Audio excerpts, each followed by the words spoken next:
Diu l'escriptor francès Marcel Proust que el veritable viatge de descoberta no consisteix a buscar nous paisatges, sinó a tenir uns nous ulls sobre la realitat.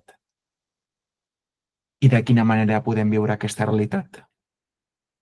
Va, comencem. Sigueu benvinguts i benvingudes a Espiritualitats Arrels Personals.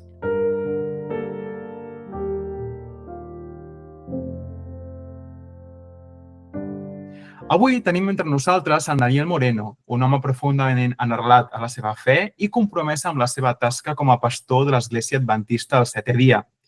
Entre els temes que explorarem avui parlarem sobre el significat del sàbat i la seva importància dins l'Església Adventista, el paper de la salut i el benestar, a més de les seves vivències personals en aquest camí espiritual. Amb el Daniel ens coneixem a partir d'una visita a l'Església Adventista del Guinardó, on ell és el pastor, i que ens va oferir un recorregut gràcies a l'activitat Diàleg Interreligiós i visites als centres de culte d'Horta i Guinardó. Daniel Moreno, bona tarda i benvingut a Espiritualitats. Molt bona tarda, un plaer poder formar part d'aquests moments especials. Encantat de tenir-te aquí. Mira, Daniel, si et sembla, hi haurà qui potser és la primera vegada que escolta el terme adventista al setè dia. Per tant, comencem pel principi i per posar una mica de fonaments. On i quan va néixer aquesta tradició de l'Església Adventista? Sí, mira, podríem dir-ho ben senzillament de la següent manera. Abans que res, som un moviment cristià, profundament arrelat en la paraula de Déu, en la Bíblia, la de tota la vida, la de sempre. La paraula adventista del setè dia té a veure amb veritats i amb realitats presents i sobretot té a veure amb origen i amb futur i amb projecte. El setè dia no deixa de ser el dia on Déu va finalitzar la creació, el famós Shabbat del que parlàvem abans, oi? El setè dia és el dia on d'alguna forma ens recorda d'on venim, quin és l'origen, quina és la nostra raó de ser, no? I la paraula adventista és una paraula anglesa que ve d'adveniment, ve de la segona vinguda. Si ens centrem en aquestes dues paraules és perquè creiem que el dissabte és molt més que 24 hores i que crec que més que mai té sentit en aquests temps que ens toca viure i sobretot el tema de l'adveniment, de la segona vinguda de Jesús, crec que és la notícia més espectacular, més necessària, més il·lusionant i la més imminent. És a dir, tot és veritat, però necessitem més que mai les veritats que toquen ara. És a dir, les coses que estan per venir, estan per passar. I per això parlem d'aquestes paraules. El que passa que és veritat que un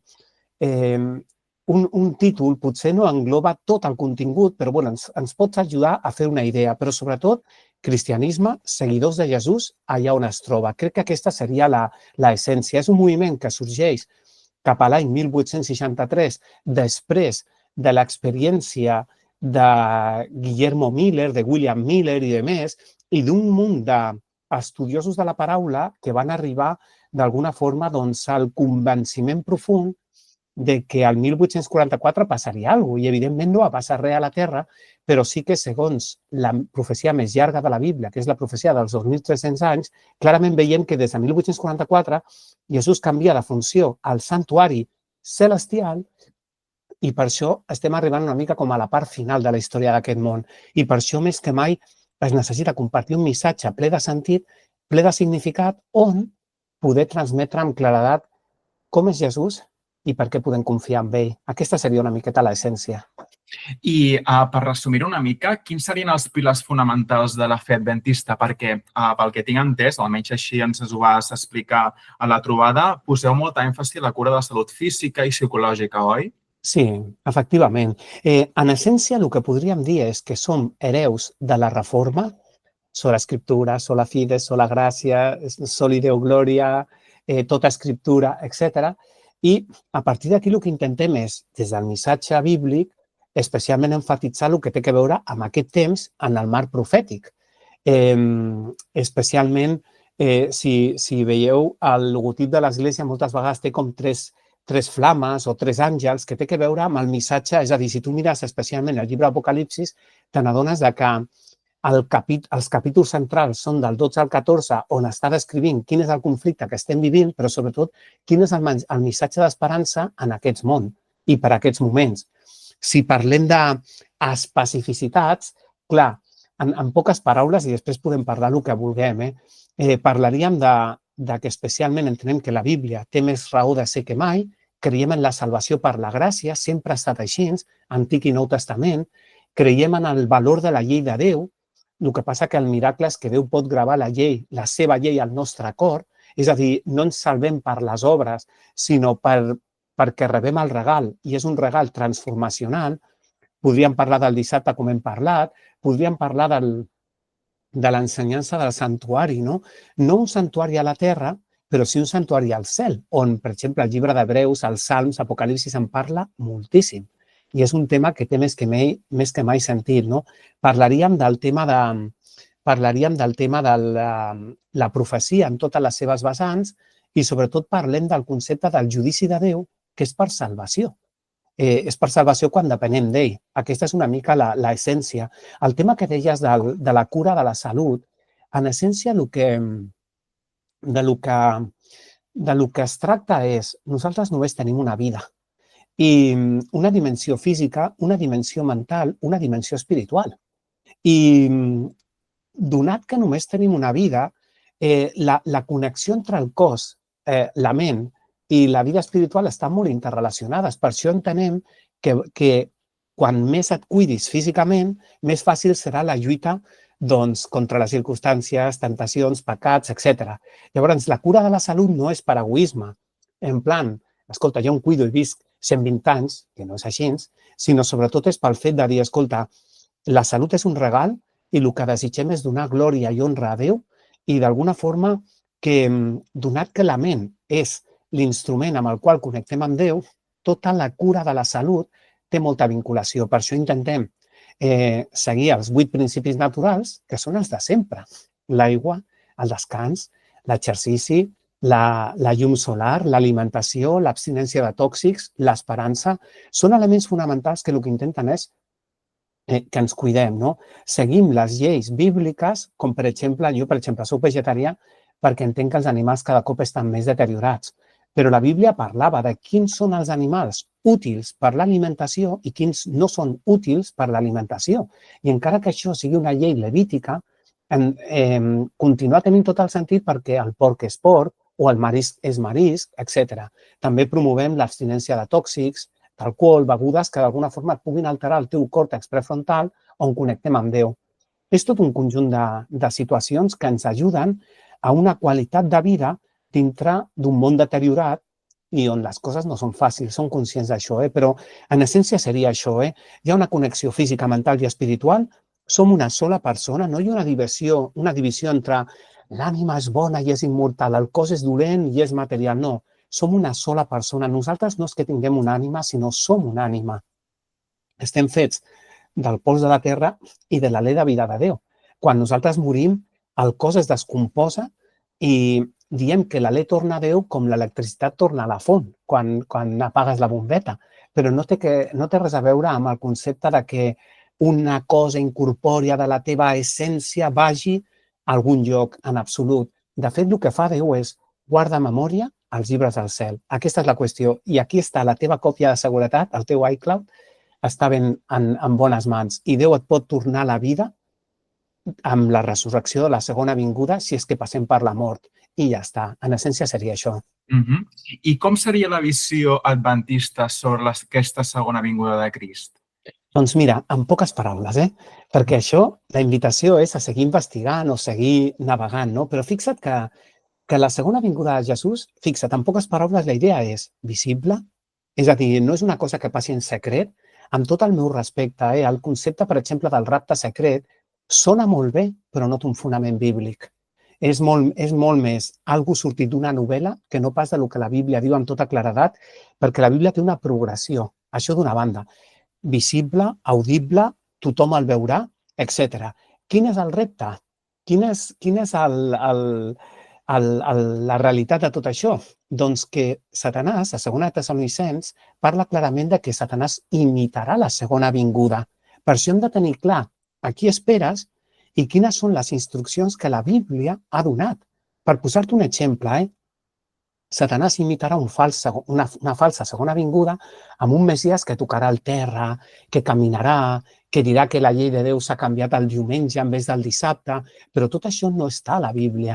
No està a la Bíblia. Per això, més que mai, hem de fer com va fer Jesús a les tentacions. Si no està escrit, no ho creguis. No perquè ho digui l'Església Adventista o qualsevol altra, que sigui el que la paraula de Déu diu. Vale? I hem de reconèixer que avui dia hi ha moltes religions que creuen en una segona vinguda, no? D'algú, no? Del Maitreya, del no sé què. Per això hem de ser molt curosos i tindre molt de cuidado.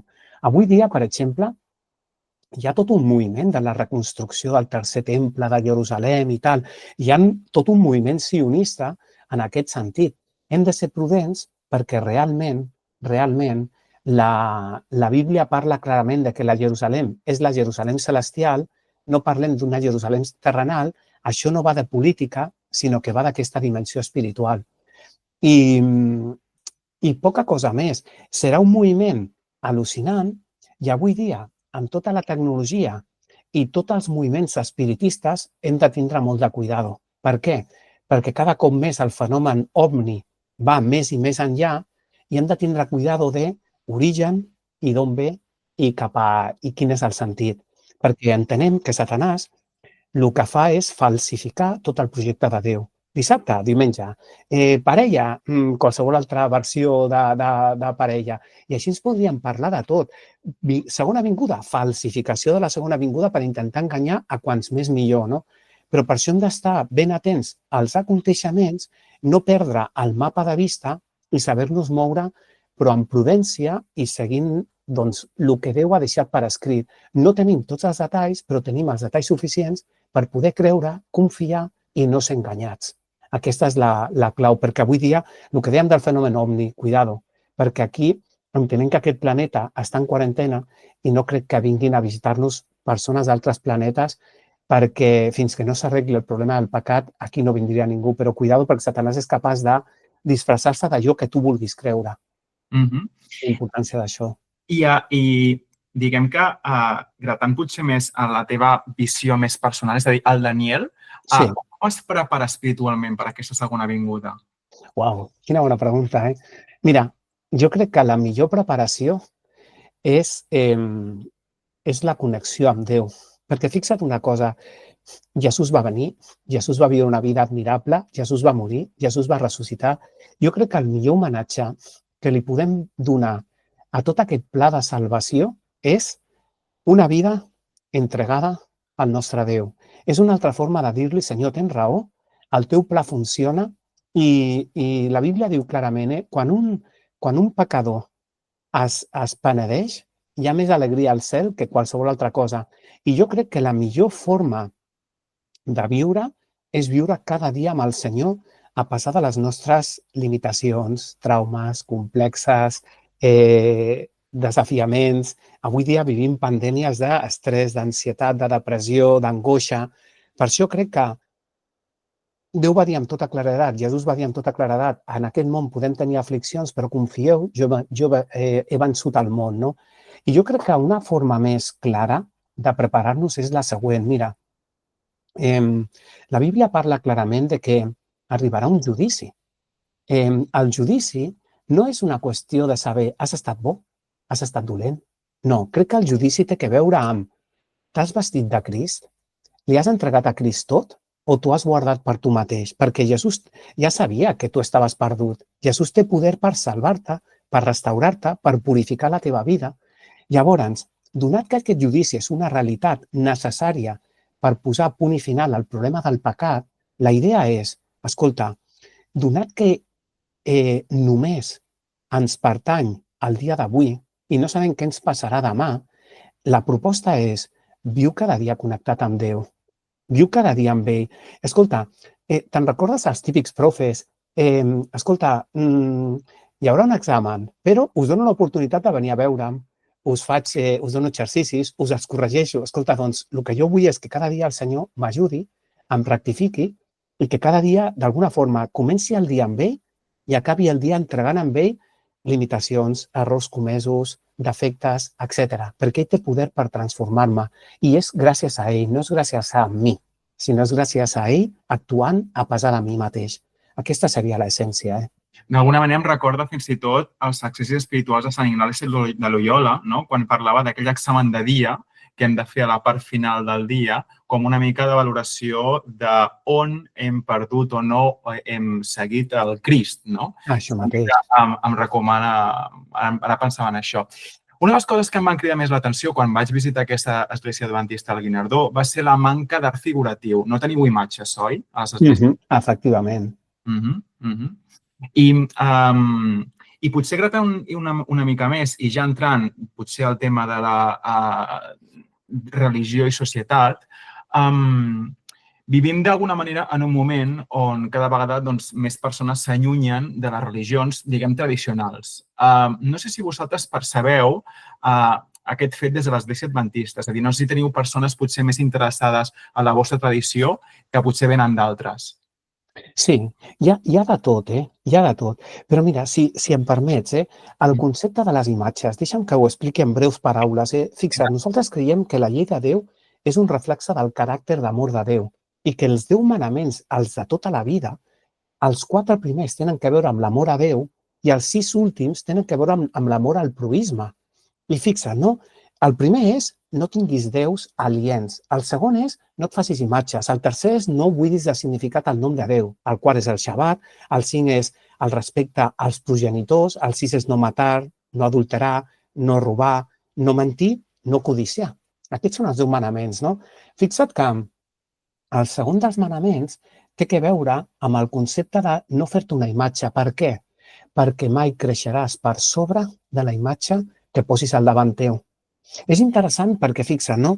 Una imatge no pot englobar tota la riquesa del nostre Déu. I per això crec que la millor manera de fer una oració és amb els ulls tancats i no mirant qualsevol imatge, perquè la imatge et limita, et condiciona, però en canvi Déu és molt més que una imatge, no? No el podem representar i fins i tot quan Moisès va pujar al Sinaí, allà no hi va haver cap imatge. Deuteronomi 4 ho explica, no? Aquesta és una mica l'essència. La idea és, i acabant el que havies comentat abans, la idea és, jo crec en una fe racional, no mística, sinó raonada. És a dir, crec que la paraula de Déu és la que em dona la pauta per conèixer això ve de Déu o no ve de Déu. Aquesta és una mica l'essència. Ho dic perquè avui dia hi ha molt espiritualisme, però de vegades poca espiritualitat fonamentada en l'Esperit Sant. I l'Esperit Sant sempre em dirigirà a la Bíblia.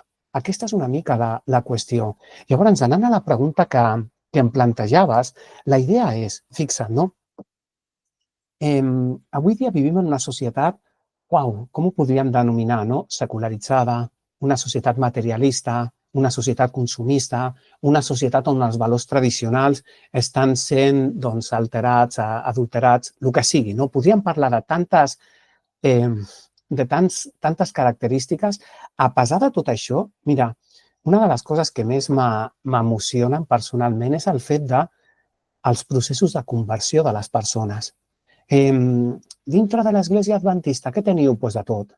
Doncs catòlics, com els meus pares que es van fer adventistes, o tens evangèlics que van descobrir la veritat bíblica, o tens gent agnòstica que també ho van descobrir. Hi ha de tot, hi ha absolutament de tot. Jo crec que la gent té fam de veritable espiritualitat.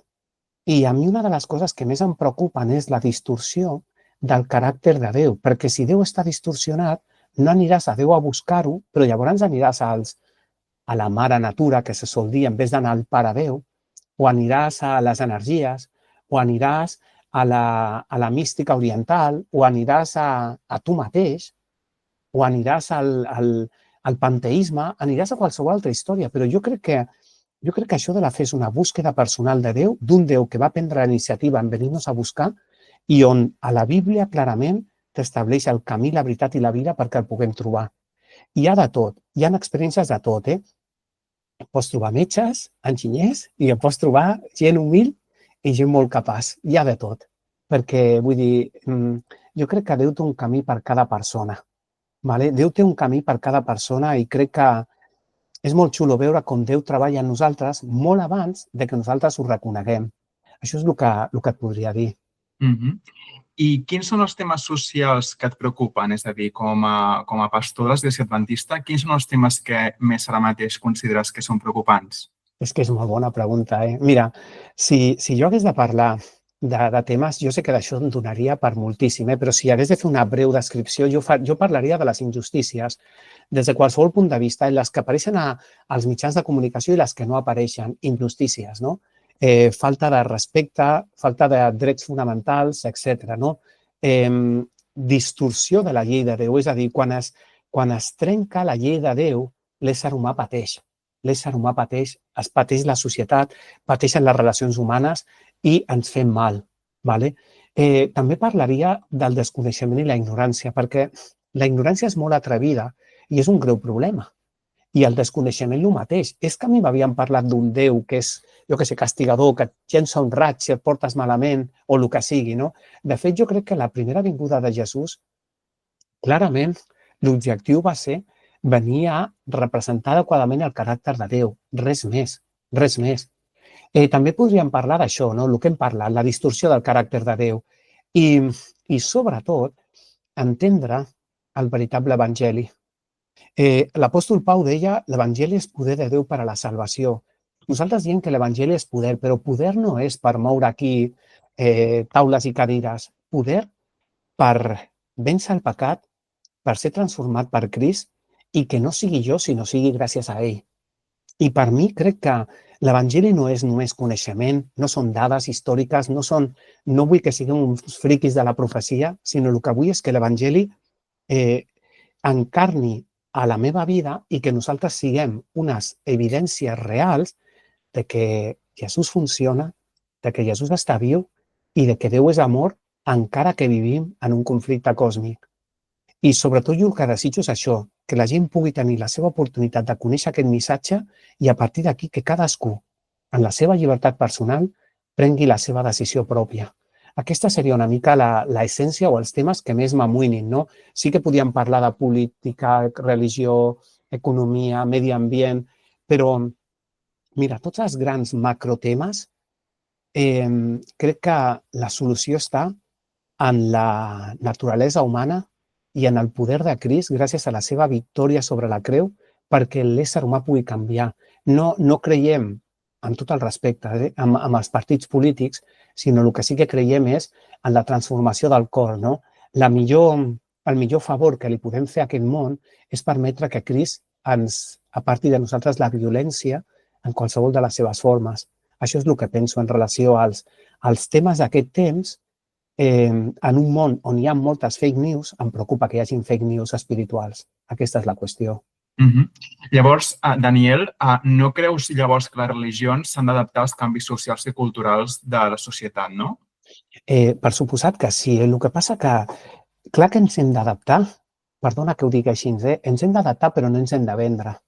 És a dir, jo crec que la paraula de Déu té un criteri clar. Nosaltres hem de traduir les nostres paraules al món contemporani, però ho dic clarament, jo crec que en aquest món hi ha moltes tendències, moltes ideologies i també moltes intencionalitats. I crec que el pla de Déu, ben explicat, segueix funcionant per aquest temps i per a les nostres necessitats. Clar que hem de traduir el missatge, però no vendre els principis perquè si no ens deixen sense columna vertebral. És una mica això. Ho dic perquè avui dia sembla que si no és políticament correcte, no serveix. I jo el que desitjo és que sigui bíblicament correcte i jo el meu propòsit és honrar a Déu i no tant honrar-me a mi mateix. No? Jo puc quedar molt bé, però trair a Déu i aquesta no tindria cap sentit i cap propòsit. I parlant una mica sobre el que dèiem justament, aquesta relació entre religió i societat, com es tracta el tema, per exemple, de la sexualitat dins de l'Església Adventista? És a dir, especialment temes com la identitat de gènere, el preservatiu, l'homosexualitat, etc. Mireu, si hi hagués qualsevol dubte o qualsevol cosa, perquè jo sé que en aquesta conversa no hi cap tot, però l'Església Adventista tracta de mullar-se i d'alguna forma, a la mínima que busqueu per internet declaracions oficials de l'Església Adventista, no queda una altra que parlar de el que deies, mètodes anticonceptius, sexualitat, jo què sé, què diu l'Església Adventista sobre els ventres de lloguer? Què diu l'Església Adventista sobre la identitat de gènere, no? En poques paraules, crec que el model original ha estat el de sempre i jo penso que al llarg, amb el desenvolupament del pecat, hi ha hagut molta distorsió i jo el que faria seria separar el que és les accions equivocades de les tentacions, etc. I d'altra banda, crec que l'Evangeli és poder de Déu per a qualsevol canvi, per a qualsevol transformació. I jo no li donaria ni més ni menys importància, sinó la mateixa que qualsevol altra cosa. Per exemple, a 1 Corintis parla d'una societat on hi havien hagut moltes distorsions. A mi m'encanta que després el text, al capítol 6, digui això éreu alguns de vosaltres, però heu estat restaurats, heu estat sanats. Si creiem que l'Evangeli és poder perquè jo deixi de ser orgullós, egoista o qualsevol altra cosa que estigui relacionada amb la identitat de gènere. La realitat és que avui dia aquest tema, tot el meu respecte a qualsevol punt de vista, però sembla que es perdin una mica la llibertat de poder tenir el teu criteri propi o senzillament tenir el teu respecte personal a la paraula de Déu. No crec en l'odi absolutament a ningú, igual que no m'odiaríeu perquè, oi, escolta, que estic sent una mica, jo què sé, orgullós, no? O el que sigui, o cleptòman, el que sigui, no? I crec que l'Evangeli és per tothom. El que passa que Déu té poder per al canvi i jo el que desitjo és aquest poder per a la transformació. És això. Sí, de fet, he vist, per exemple, a la pàgina web d'adventista.es que hi ha un decàleg sobre els valors de l'Església Adventista i de fet hi ha un document al costat titulat Una reafirmació del matrimonio cristiano, no? On justament parla d'aquesta visió que té l'Església Adventista sobre els estils de vida sexuals alternatius, no? Que ho considera en aquest sentit pecaminosos, ho considera també com una manifestació del trastorn i quebrantament de les inclinacions relacions humanes, etc. Ja que ets tan clar a l'hora de parlar sobre aquests temes que, a més, sé que et preocupen o que consideres que són preocupants, a partir d'aquí, un fidel de l'Església Adventista es pot declarar homosexual? És que fixa't, no es tracta del que digui l'Església Adventista. Jo soc adventista, sobretot, perquè crec que és el més coherent amb la paraula de Déu. Jo el que desitjo és ser bíblic, no adventista, o perquè l'Església digui o no digui. Jo no puc dir res que no estigui sustentat amb la paraula de Déu. O sigui, m'enfado amb tu, no. Jo crec que les propostes de Déu, raonades, són poderoses. Perquè una cosa és que tu diguis, mira, tinc una tendència, la idea és no pràctica. I un cop no pràctica, Déu et pot transformar, et pot mantenir una vida preventiva i et pot ajudar en totes les dimensions. El que jo no voldria és justificar el que la Bíblia no justifiqui i intentar raonar-ho quan la Bíblia és ben clara. I per això crec que en els principis, és a dir, el tema és, jo crec que el pecat és la transgressió de la llei de Déu i són fets concrets. I crec que per això existeix el perdó de Crist, per no només ser perdonats, sinó ser transformats. I avui dia sembla que això sigui totalment impossible, però crec que en el poder de Déu. Aquesta seria, en poques paraules, el punt de vista. I tot el meu respecte a qualsevol altre punt de vista en aquest sentit. Va, doncs mira, si et sembla, anem a parlar de les teves serres espirituals. Daniel, recordes el primer dia o el primer contacte que vas tenir amb l'Església Adventista? Com va ser?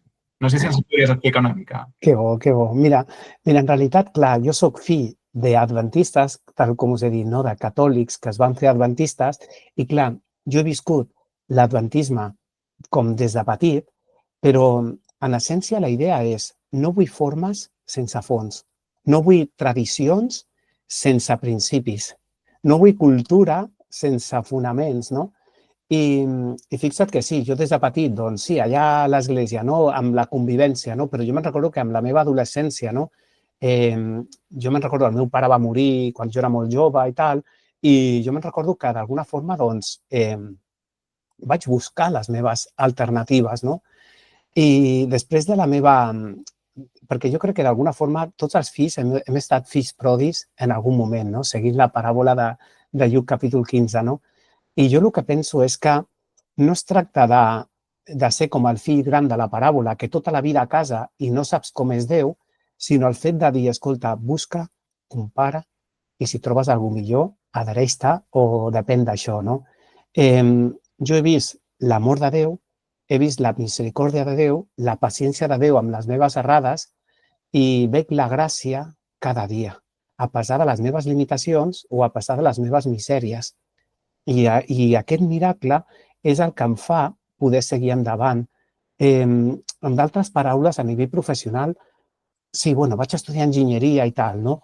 I vaig treballar, doncs, en plan de multinacionals, però jo me n'adonava que el millor moment del dia era quan sortia de l'empresa i m'anava a la ONG, no? A ADRA, en aquest cas, doncs, allà ens dediquem una mica doncs, a ajudar i de més, no? I ara això era el que més m'omplia. Després hi va haver una altra època on, escolta, anem a fer estudis bíblics.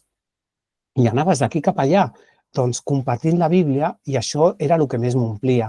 A partir d'aquí cadascú té les seves, com d'alguna forma, els seus detalls personals. A mi la psicologia bíblica m'encanta, o m'encanta també les relacions humanes, o m'agrada molt el propi Jesús, la pròpia naturalesa de Crist, que és molt més que curiositat, sinó és el fet de dir, uau, es va fer home perquè la teva vida pugui canviar de veritat. I sobretot, dintre de la profecia, poder anar deixant que la Bíblia s'interpreti a si mateixa i anar d'alguna forma creixent, no? Creixent i anar encaixant peça a peça perquè es pugui formar tot el puzzle en Crist, no? Jo, per acabar, hi ha dies molt entranyables en la vida d'un creient. Nosaltres creiem, per exemple, en el baptisme per immersió, seguint el model bíblic de tota la vida, i sí que és veritat que jo recordo amb profunda gratitud a Déu doncs, el dia del meu bateig, no? Perquè no va deixar de ser un dia de molta joia i de molta gratitud a Déu i de tot un procés transformacional del qual admiro profundament a Déu, a pesar de mi mateix. Aquests són una mica els moments més habituals. I com és el dia a dia d'un pastor de l'Església Adventista? Perquè tu ets casat i tens fills. Sí, tinc un fill i estic casat. La idea en realitat, és una vida quotidiana. Els pastors estem contractats, treballem a temps complet i d'alguna forma són sostinguts gràcies als delmes i als delmes, no? I d'alguna forma, doncs, el dia a dia se'ns assignen una sèrie d'esglésies i el dia a dia és molt semblant a la vida de Jesús. Predicar, ensenyar i la cura d'ànimes, no? I com és el dia a dia? Doncs intentes conciliar-ho amb la vida familiar. Escolta, doncs porto el fill al col·le. Bé, millor dit, comences una mica buscant la connexió amb Déu, no? Amb una vida devocional que et pugui omplir per poder tirar endavant, no? Una porció bíblica acompanyada d'oració, etc. No? A partir d'aquí, intentes conciliar la vida familiar i després és una combinació entre gestió, visitació i estudis bíblics. A partir d'aquí hi ha visites entre setmana i cultes d'adoració els dimecres, divendres i dissabtes, i donat que hi ha 3 esglésies, doncs vas fer una mica de rotació per poder atendre una mica les persones, no? M'encanten les persones i m'agrada molt ministrar, però sobretot perquè veig que Déu té respostes definitives, no? Perquè veig que Déu ajuda, no es tracta de mi, no? Jo el que intento ser és o una veu o un instrument, però veig que Déu és poderós per a la transformació de les persones i per mi això és el més maco que hi ha. I una de les coses que més m'agraden especialment són els joves, no?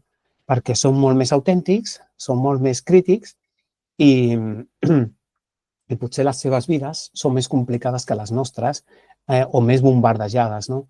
Però crec que és molt maco veure com Déu actua a cada vida i com es produeix la curació de cada ferida que nosaltres tenim.